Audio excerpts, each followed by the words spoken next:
Hey guys, this is EditorsDepot and you're watching another intro template tutorial. Feel free to pause this video at whatever moment you wish if we're going a little too fast for you. And if you have any questions, leave them down below in the comment section.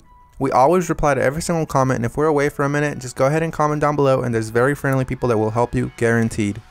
It's important to remember that this is a pre-made tutorial that we've carefully selected and approved because we noticed that it works the exact same way. If you have any questions, comments, or it's just not working for you, just leave a comment down below and we'll get back to you, guaranteed. Now this tutorial requires both Adobe After Effects and Cinema 4D. You will absolutely require them. If you do not have them, go ahead and visit EditorsDepot.com. We can do any template customization at very affordable prices. Just feel free to select the template you wish and check out with it and detail everything you want on the template. Now that that's out of the way, all you're going to want to do is open up the Cinema 4D file. So here it is, and we already have it open, so I'm going to go ahead and bring it up. And as you can tell, everything is ready to go. All you have to do is replace the text, render, and you're done. Except one little thing, there's sometimes problems that come up with the templates, and I'm going to go ahead and cover them here. Sometimes the audio will be included, and you don't have to worry a bit about that. As you can tell on this template, the audio is included. It's not a problem at all, and sometimes the font is not included. If it's not, all you want to do is of course look for the text layers. They will look a little like this. Select it, and then hit font, and select any font you wish. You can visit DesignerDepot.net for any font you wish. The first thing you want to do is of course modify one of the text layers. So here it says your. I'm going to go ahead and hover the text after I select it and replace it with editors. I'm going to do the same thing for the second layer behind that one. I'm going to hover the text and write editors. Now that that's done, I'm going to go ahead and render preview. And as you can see, it says editors, everything is 100% fine. You do the exact same thing for the bottom layers. I selected both at the same time. I'm going to replace it with Depot.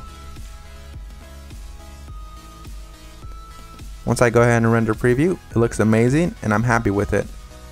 I'm 100% happy with the colors because it's red and EditorsDepot is red. But if you're not happy with the colors, you can simply come down below, double click it, and make any modifications you wish. Whether it's make it green, make it blue, or blend it all together and make a little purple.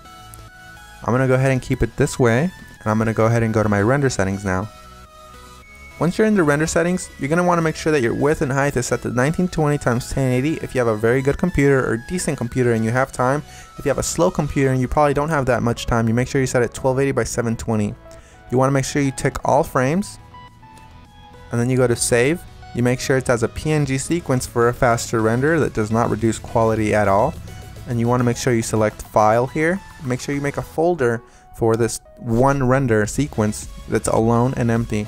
Mine is template render, and I'm going to name my every single sequence render.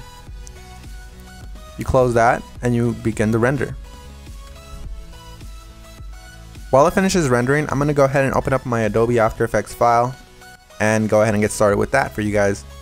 As you can see, that says that there's two files missing, so I'm going to go ahead and find them for my computer.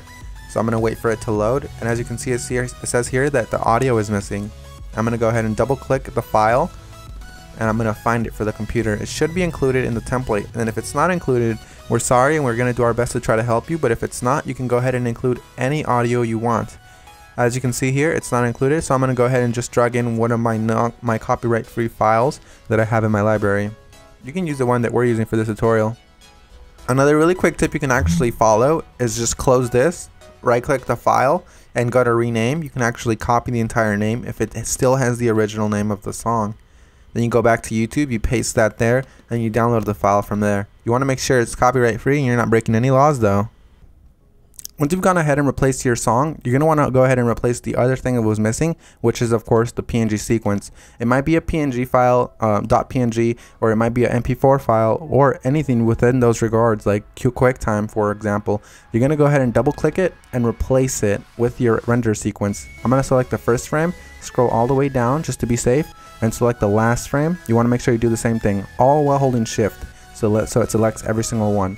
You make sure you tick on sequence here where it says PNG sequence. You should have that option for Windows as well. You hit open and it will import every single one and it'll make it look like a video. That makes your render much faster and it looks the exact same. So we're 100% done. Assuming you have every single one of the plugins required, you're 100% done, and if you don't, you're going to have a black screen similar to this. But if you do have a black screen similar to this, you're going to just want to make sure you troubleshoot it by turning off or turning back on whatever adjustment layers might be messing up your entire video. As you can see here, all of the adjustment layers, one of them within these messed up the entire render, so I'm going to go ahead and turn them on one by one. That one's fine, that one's fine. Oh, this one's the problem here. So you make sure you turn them back on and you're done. So I had one layer that messed everything up, and that's because I do not have the correct plugin. You want to make sure you fix that, and you want to make sure you don't run into that problem again. And finish the composition by adding it to the media encoder queue. That pretty much summarizes our video, guys. I hope you all enjoyed it, and if you did, remember, drop a thumbs up if you liked it. Drop a thumbs up if you are a fan of us and you like what we're doing. And guys, we really appreciate every single one of you from the bottom of our hearts. We really appreciate every single one of you guys, whether you're liking this video, disliking, or you just left and you didn't even watch this tutorial, guys.